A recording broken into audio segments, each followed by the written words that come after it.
भगवते वासुदेवाय। ओम नमो भगवते वासुदेवाय।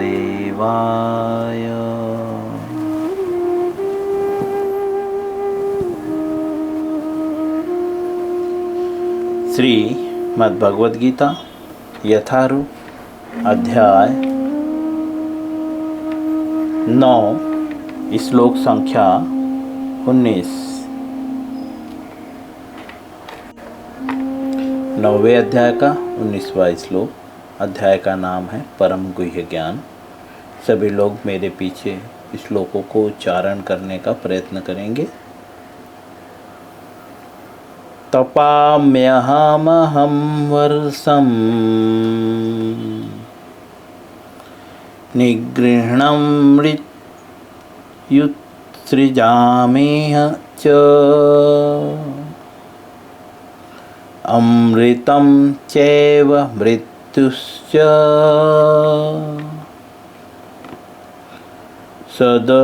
सचाहमर्जुन।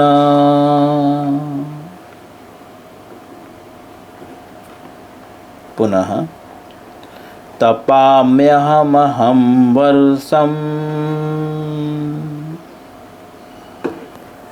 निगृह्णं विसृजामि च अमृतं चैव मृत्युश्च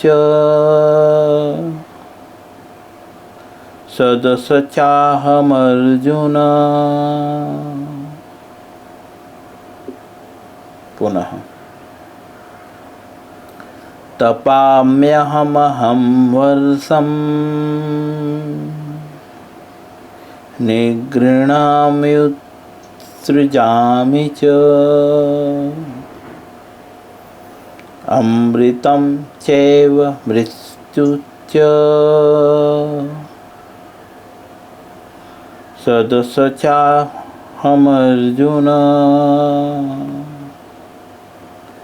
शब्दार्थ, अनुवाद और तात्पर्य श्रील प्रभुपाद जी के द्वारा।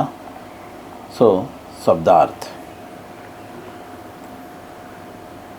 तपामि अर्थात ताप देता हूँ, दूसरे शब्दों में गर्मी पहुँचाता हूँ। अहम अर्थात मैं, अहम अर्थात मैं। वर्षम अर्थात वर्षा। निगृह्णामि अर्थात रोके रहता हूँ। उत्सृजामि भेजता हूँ। च अर्थात तथा। अमृतम अर्थात अमरत्व। च अर्थात तथा। एव अर्थात निश्चय ही। मृत्यु अर्थात मृत्यु। च अर्थात तथा। सत अर्थात आत्मा। असत अर्थात पदार्थ। च अर्थात तथा। अहम अर्थात मैं। अर्जुन अर्थात हे अर्जुन।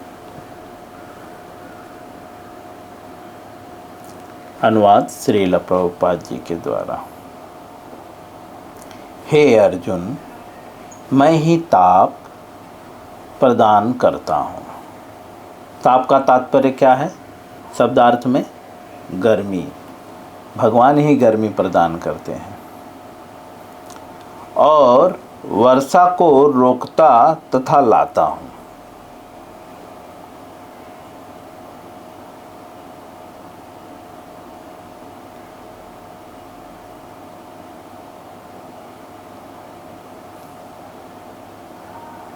येसु, हम आपको पलंग लगवा दें क्या? अच्छे से बैठिए।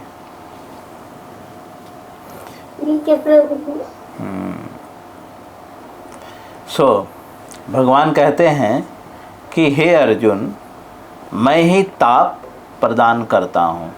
ताप का तात्पर्य जो है गर्मी पहुँचाता हूँ, और वर्षा को रोकता तथा लाता हूँ। मैं अमरत्व हूँ और साक्षात मृत्यु भी हूँ, ऐसा भगवान कह रहे हैं। आत्मा तथा पदार्थ, दूसरे शब्दों में सत तथा असत,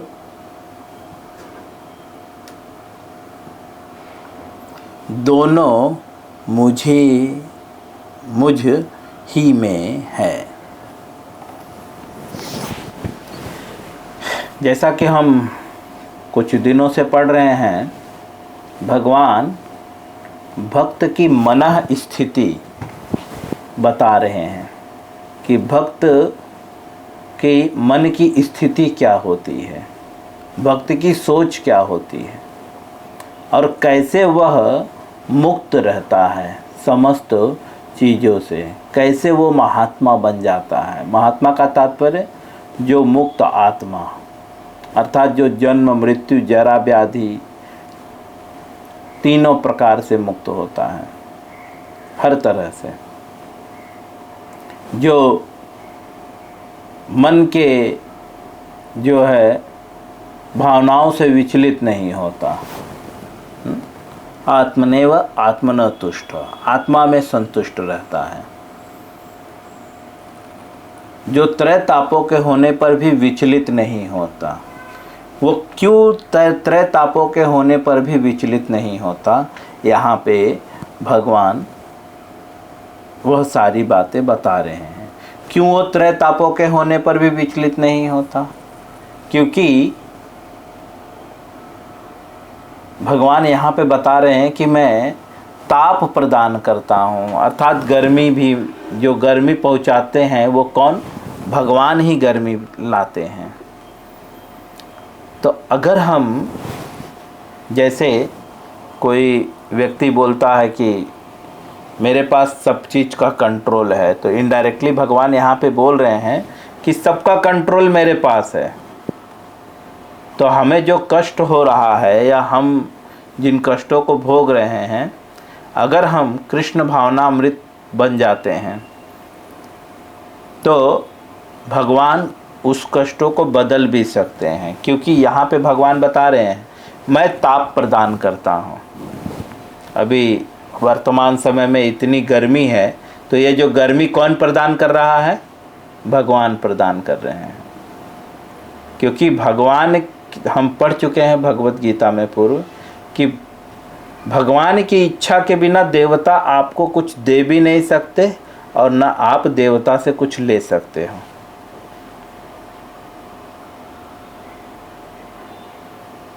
तो ये जो ताप है, जो अभी बहुत गर्मी लग रही है, ये कौन प्रदान कर रहा है? भगवान प्रदान कर रहे हैं। क्यों प्रदान कर रहे हैं? हमारे ही कर्मों के द्वारा, हमारे किए गए कर्मों के कारण ही हमें सुख और दुख प्राप्त हो रहा है, गर्मी और ताप हो रहा है। लेकिन जब हम कृष्ण भावनामृत में हो जाएंगे, अर्थात भगवान की शरणागत हो जाएंगे, तो भगवान उसके कंट्रोलर हैं, तो उसे कंट्रोल कर सकते हैं। बोलते हैं वर्षा को रोकता भी हूँ और लाता भी हूँ। भगवान समझा रहे हैं कि मैं रोक भी, दूसरे शब्द में बोल रहे हैं कि मैं चाहूँ तो रुक सकता है और मैं चाहूँ तो आ सकता है। यहाँ तक कि बोलते हैं मैं ही अमरत्व हूँ, अर्थात जो भगवान को प्राप्त कर लिया वो अमर है, और मैं ही मृत्यु हूँ। यहाँ तक कि भगवान बोलते हैं सत और असत भी जो है दोनों मुझ में ही है। अब श्रील प्रभुपाद जी जो है इस श्लोक को अच्छे से समझाते हुए कहते हैं। प्रभुपाद जी इस श्लोक की व्याख्या करते हुए कहते हैं कि कृष्ण अपनी विभिन्न शक्तियों से विद्युत तथा सूर्य के द्वारा ताप तथा प्रकाश बिखेरते हैं। प्रभुपाद जी कहते हैं भगवान जो है अपनी शक्तियों के द्वारा जो है विद्युत, सूर्य के द्वारा ताप और प्रकाश बिखेरते हैं। ग्रीष्म ऋतु में कृष्ण ही आकाश में वर्षा नहीं होने देते। ग्रीष्म ऋतु में मतलब गर्मी की ऋतुओं में भगवान ही जो है आकाश से वर्षा नहीं होने देते।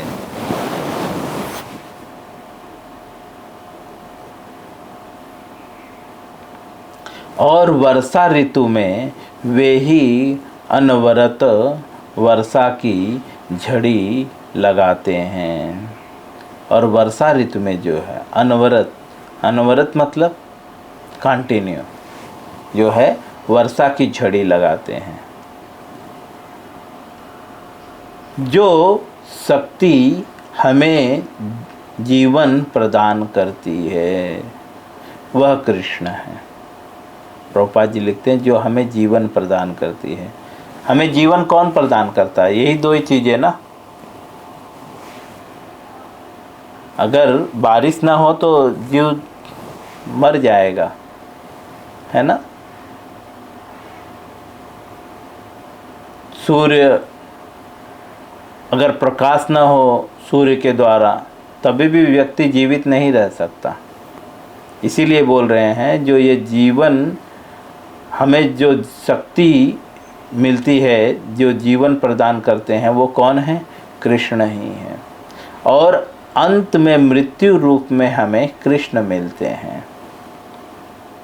मृत्यु के भी रूप में हमें कौन मिलते हैं? कृष्ण। आगे लिखते हैं कृष्ण ही इन विभिन्न शक्तियों का विश्लेषण करने पर यह निश्चित हो जाता है कि कृष्ण के लिए पदार्थ तथा आत्मा में कोई अंतर नहीं है। प्रभुपाद जी कहते हैं कि अगर हम विश्लेषण करें तो पता लग जाएगा कि कृष्ण जो है आत्मा और पदार्थ में कोई अंतर नहीं है। अथवा दूसरे शब्द में वे पदार्थ तथा आत्मा दोनों हैं। भगवान जो है पदार्थ भी है और आत्मा भी है। अतः कृष्ण भावनामृत की उच्च अवस्था में ऐसा भेद नहीं माना जाता। मनुष्य हर वस्तुओं में कृष्ण के ही दर्शन करता है। इसीलिए श्रील प्रभुपाद जी बोलते हैं जो कृष्ण भावना भावित व्यक्ति होता है वो किसी में भेद नहीं करता। क्यों भेद नहीं करता? क्योंकि वह मनुष्य के हर वस्तु में कृष्ण का दर्शन करता है। हर जगह पे वो कृष्ण को ही देखता है। कृष्ण भावनामृत का मतलब क्या है? जैसे हम कोई कार्य करते हैं, अभी वर्तमान काल में हम जो भी कार्य करते हैं तो हमारी भावना क्या होती है? जैसे एक माता की भावना क्या होती है? बच्चों के लिए खाना बनाना है, पति के लिए खाना बनाना है, परिवार के लिए खाना बनाना। ये भावना से वो सब्जी काटती है, दाल बनाती है, चावल बनाती है, रोटी बनाती है। ये भावना से। पति काम पे जाता है, क्या भावना से? कि पैसे लाऊंगा, बच्चे पढ़ेंगे, परिवार चलेगा, घर बनाना है ना। जब यही भावना कृष्ण हो जाए, अर्थात जब वह परिवार और बच्चे के विषय में ना सोचकर ये सोचने लगे कि मैं पैसे किस लिए कमाऊंगा? कृष्ण की सेवा के लिए। मैं जो है दाल चावल क्यों बनाऊंगा? कृष्ण के लिए। ठीक है। और प्रसाद के रूप में मैं अन्य जीवों को वितरित करूंगा जिसमें उसके परिवार, बच्चे सब हैं। बट वो प्रत्येक कार्य कृष्ण की प्रसन्नता के लिए करता है। तो जब व्यक्ति कृष्ण की प्रसन्नता के लिए कार्य करता है तो उसे कृष्ण भावना मृत कहते हैं। तो जो कृष्ण भावनामृत की अवस्था में रहता है या ऐसा व्यक्ति कभी भेद नहीं करता। क्यों? क्योंकि वह हर जगह कृष्ण को ही देखता है। वह पति की सेवा, पिता की सेवा, माता की सेवा, पत्नी की सेवा यह सोच के करता है कि इसकी सेवा करने से कृष्ण प्रसन्न होंगे, और वह प्रत्येक कार्य कृष्ण को समर्पित करता है। क्यों? क्योंकि जैसा कि हम पिछले श्लोक से इस श्लोक तक पढ़ रहे हैं कि वह सब कुछ कृष्ण को ही मानता है। गर्मी भी लगती है तो वो कृष्ण को ही मानता है, प्रत्येक कार्य वो कृष्ण को ही समझता है। तो हमारे यूपी में एक कहावत है कि जिससे प्रेम होता है वो लात भी मारे तो अच्छा लगता है, और जिससे प्रेम नहीं होता वो बात भी बोल दे तो जो है लात से भी ज़्यादा दर्द होता है ना। छू भी, थोड़ा सा टच भी हो जाए तो जो है उसको इतना दर्द होगा, ऐसा लगेगा कि किसी ने पहाड़ मार दिया है। अगर प्रेम रहता है तो लात भी मार दोगे तो भी उसको आनंद आता है। दूसरे शब्द में भगवान समझाना चाहते हैं, या प्रभुपाद जी हमें बताना चाहते हैं कि अगर आप गर्मी को भी कृष्ण समझ बैठे तो यह गर्मी भी आपको आनंद देने लगेगा, है ना। ये स्वाभाविक है। हम देखते हैं परिवार में कभी कभी हम जिससे प्रेम रहता है वो एक झापड़ जमा भी दे तो भी हम हंसते हैं, लेकिन जिससे प्रेम नहीं रहता ना, वो एक शब्द बोल देगा ना तो हम ऐसे रोने लगते हैं, ऐसे चिल्लाने लगते हैं कि ऐसा लगता है कि बहुत ही किसी ने मार दिया हो। कारण प्रेम।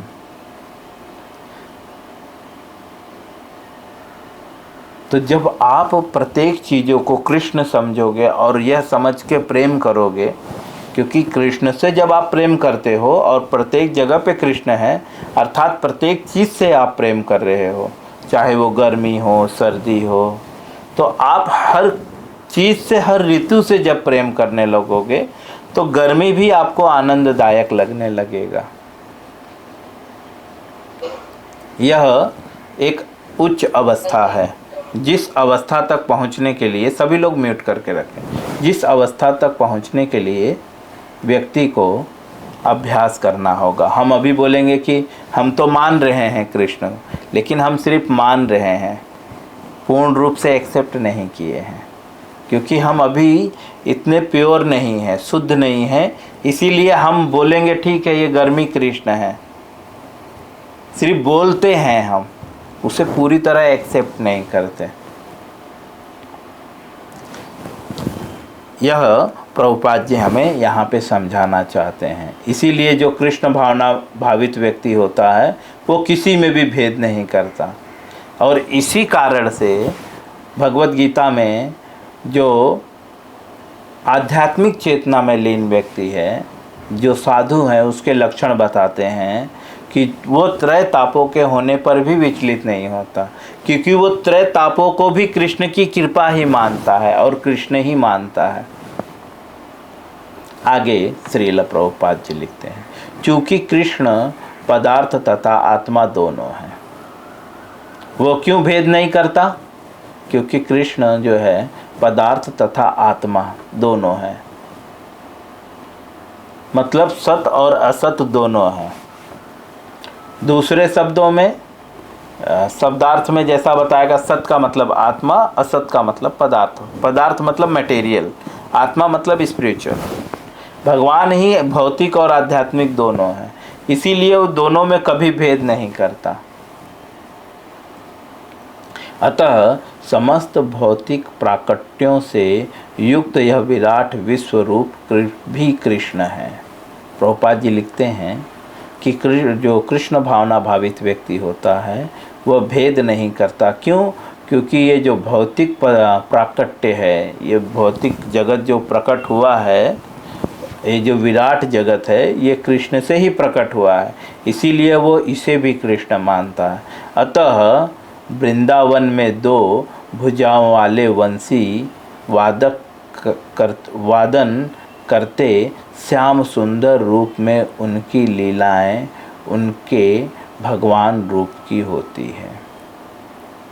श्रील प्रभुपाद जी लिखते हैं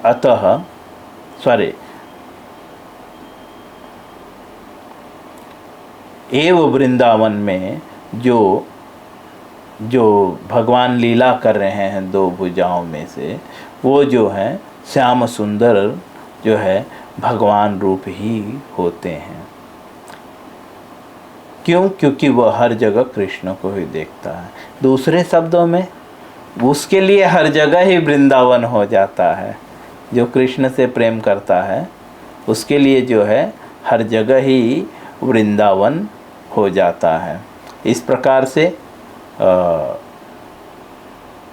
श्रील प्रभुपाद जी भगवद गीता के 9वें अध्याय के जो है 19वें श्लोक के अनुवाद और तात्पर्य को पूर्ण करते हैं। हरे कृष्णा।